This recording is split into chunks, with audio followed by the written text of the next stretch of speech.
Hi friends, ನಮಸ್ಕಾರ. ತುಳುನಾಡು ಅಡುಗೆ ಚಾನಲ್ಗೆ ನಿಮಗೆ ಸ್ವಾಗತ, ಸುಸ್ವಾಗತ. ಫ್ರೆಂಡ್ಸ್ ನಮಸ್ತೆ. ಇವತ್ತು ಮರುವಾಯಿಯ ಒಂದು ಪದಾರ್ಥವನ್ನು ಮಾಡುವ. ನಾವು ಶೆಲ್ ಫಿಶ್ ಅಂತ ಹೇಳಿದ್ದಾರೆ ಇಂಗ್ಲೀಷಲ್ಲಿ. ಮರುವಾಯಿ ನಮ್ಮ ತುಳು ಭಾಷೆಯಲ್ಲಿ ಮರುವಾಯಿ ಅಂತ ಹೇಳ್ತಾರೆ ಇದಕ್ಕೆ. ಇದನ್ನು ನಾವು ಸೌತೆಕಾಯಿಯ ಜೊತೆಗೆ ಮಿಕ್ಸ್ ಮಾಡಿ ಪದಾರ್ಥವನ್ನು ಮಾಡುವಂಥದ್ದು. ಕರಿ ಸೂಪರ್ ಆಗುತ್ತೆ ಇದು. ಇದಕ್ಕೆ ಒಂದು ಅರ್ಧ ಕೆ ಜಿ ಅಷ್ಟು ಇದೆ ಇದರಲ್ಲಿ ಮರುವಾಯಿ. ನಾವು ಅರ್ಧ ಕೆ ಜಿ ಅಷ್ಟು ಮರುವಾಯಿಯನ್ನು ತಗೊಂಡಿದ್ದೇವೆ. ಈಗ ಇದಕ್ಕೆ ಒಂದು ಮೀಡಿಯಂ ಗಾತ್ರದ್ದು ಒಂದು ಸೌತೆಕಾಯಿಯನ್ನು ಕೂಡ ನಾವು ಹಾಕಬೇಕು. ನೀಟಾಗಿ ಇದನ್ನು ಕಟ್ ಮಾಡಿ ತೊಳೆದೆಲ್ಲ ಇಟ್ಟಿದ್ದೇವೆ. ಇದು ಮರುವಾಯಿ ಜೊತೆ ನಾವು ಮಿಕ್ಸ್ ಮಾಡಿ ಮಾಡುವ. ಅದೇ ರೀತಿ ನಾವು ಇಲ್ಲಿ ಇಂಗ್ರೀಡಿಯೆಂಟ್ಸನ್ನು ತಗೊಂಡಿದ್ದೇವೆ. ಮಸಾಲೆಯನ್ನು ನೋಡ್ಬೋದು. ಒಂದು ಅರ್ಧ ಗೆಡ್ಡೆಯಷ್ಟು ಈರುಳ್ಳಿ ಇದೆ, ಒಂದು 7-8 ಬೆಳ್ಳುಳ್ಳಿ ಪೀಸಸ್ ಇದೆ, 1 ಚಮಚದಷ್ಟು ಜೀರಿಗೆ ಇದೆ, ಅದೇ ರೀತಿ ಒಂದು 2 ಚಮಚದಷ್ಟು ಕೊತ್ತಂಬರಿ ಇದೆ. ಇಲ್ಲಿ 1 ಚಮಚದಷ್ಟು ಸಾಸಿವೆ ಇದೆ ನೋಡ್ಬೋದು.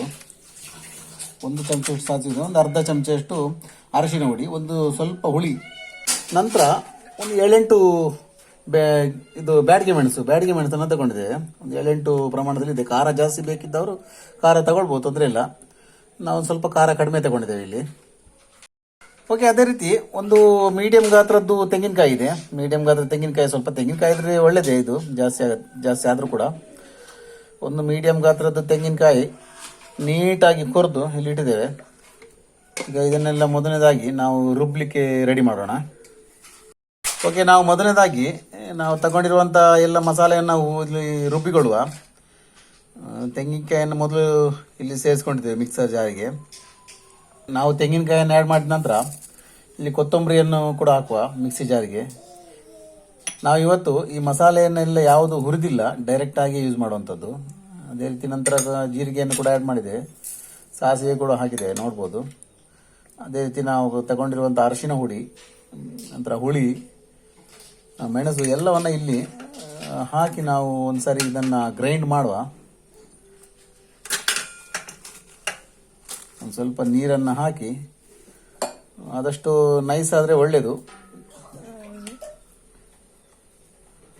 ಸ್ವಲ್ಪ ನೀರನ್ನು ಯೂಸ್ ಮಾಡಿ ನೀಟಾಗಿ ಒಂದ್ಸರಿ ಗ್ರೈಂಡ್ ಮಾಡ್ಕೊಳ್ಳುವ ನಾವು ಇದನ್ನು. ಓಕೆ ಫ್ರೆಂಡ್ಸ್, ನಾವಿಲ್ಲಿ ಒಂದು ಮಣ್ಣಿನ ಪಾತ್ರೆ ತಗೊಂಡು ನಾವು ಮೊದಲನೇದಾಗಿ ಸೌತೆಕಾಯಿಯನ್ನು ಒಂದ್ಸರಿ ಬೇಯಿಸ್ಕೊಳ್ಳುವ. ಈಗ ನಾವು ಸ್ವಲ್ಪ ಬೆಂದಾದ ನಂತರ ನಾವು ಉಪ್ಪನ್ನು ಆ್ಯಡ್ ಮಾಡಲಿಕ್ಕೆ ಇದಕ್ಕೆ. ಯಾಕೆಂದರೆ ಮೊದಲೇ ಉಪ್ಪು ಹಾಕಿದರೆ ಸೌತೆಕಾಯಿ ಬೇಯೋದು ಸ್ವಲ್ಪ ಲೇಟ್ ಆಗುತ್ತೆ. ಸ್ವಲ್ಪ ಬೆಂದಾದ ನಂತರ ಅದಕ್ಕೆ ಉಪ್ಪನ್ನು ಹಾಕಿದ್ದೇವೆ ನಾವು. ಈಗ ಒಂದ್ಸರಿ ಬೇಯಬೇಕಿದು. ಓಕೆ ಫ್ರೆಂಡ್ಸ್, ಇಲ್ಲಿ ಸೌತೆಕಾಯಿ ಬೆಂದಾಗಿದೆ. ನಾವೀಗ ಇದಕ್ಕೆ ನಾವು ತಗೊಂಡಿರುವ ಶೆಲ್ ಫಿಶ್ ಅನ್ನು ಆ್ಯಡ್ ಮಾಡುವ. ಮರುವಾಯಿಯನ್ನು ನಾವು ತಗೊಂಡಿರುವ ಎಲ್ಲ ಮರುವಾಯಿಯನ್ನು ಇಲ್ಲಿ ಆ್ಯಡ್ ಮಾಡಬೇಕು.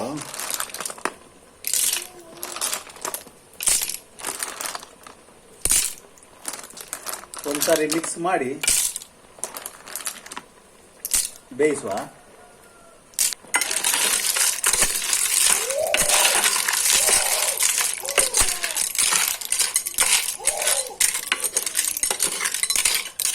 ಓಕೆ ಫ್ರೆಂಡ್ಸ್, ನಾವಿಲ್ಲಿ ಹಾಕಿರುವಂಥ ಸೌತೆಕಾಯಿ ಮತ್ತು ಮರುವಾಯಿ ಒಳ್ಳೆ ರೀತಿ ಬೆಂದಿದೆ. ನಾವೀಗ ಇದಕ್ಕೆ ಮಸಾಲೆಯನ್ನು, ಕಡಿದಿರುವಂಥ ಮಸಾಲೆಯನ್ನು ಆ್ಯಡ್ ಮಾಡುವ.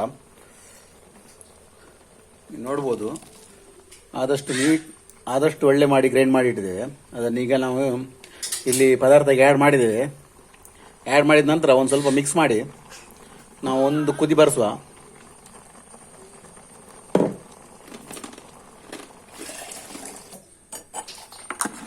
ಓಕೆ ಫ್ರೆಂಡ್ಸ್, ಒಂದು ಸ್ವಲ್ಪ ಮಿಕ್ಸ್ ಮಾಡುವ. ಇದನ್ನು ಮಿಕ್ಸ್ ಮಾಡಿ ಉಪ್ಪು ಎಲ್ಲ ಕಡಿಮೆ ಇದ್ರೆ ಹಾಕೊಳ್ಳಿ. ಉಪ್ಪು ಕಡಿಮೆ ಇದ್ರೆ ಹಾಕೊಂಡು ನಂತರ ಒಂದು ಕುದಿ ಬರಿಸುವ ಇದನ್ನು. ಇಲ್ಲಿ ನೋಡ್ಬೋದು, ಫಸ್ಟ್ ಕ್ಲಾಸ್ ಆಗಿ ಕುದಿ ಬರ್ತಾ ಇದೆ.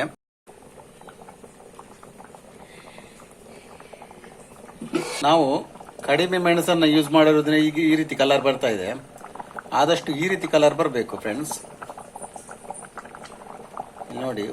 ಎಸ್ ಫ್ರೆಂಡ್ಸ್, ಇಲ್ಲಿ ನೋಡ್ಬೋದು, ಸೂಪರ್ ಆಗಿ ರೆಡಿ ಆಗಿದೆ ನಮ್ಮ ಮರುವಾಯಿ ಮತ್ತು ಸೌತೆಕಾಯಿ ಹಾಕಿರುವಂಥ ಒಂದು ಕರಿ.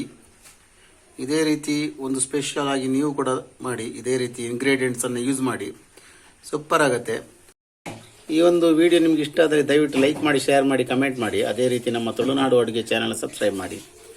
ಸಬ್ಸ್ಕ್ರೈಬ್ ಮಾಡಿದ ನಂತರ ಅದರ ಬದಿಯಲ್ಲಿರೋ ಬೆಲ್ ಐಕನ್ ಒತ್ತೋದನ್ನು ಮರಿಬೇಡಿ. ಯಾಕಂದರೆ ನಾವು ಮಾಡಿರೋಂಥ ಎಲ್ಲ ವಿಡಿಯೋದ ಅಪ್ಡೇಟ್ಸ್ ನಿಮಗೆ ಸಿಗುತ್ತೆ ಅಂತ ಹೇಳ್ತಾ, ಇವತ್ತಿನ ಒಂದು ಈ ಮರುವಾಯಿ ಮತ್ತು ಸೌತೆಕಾಯಿ ರೆಸಿಪಿಗೆ ಯಾವ ರೀತಿ ಆಗಿದೆ ಅಂತೇಳಿ ಕಾಮೆಂಟಲ್ಲಿ ಬರೀರಿ.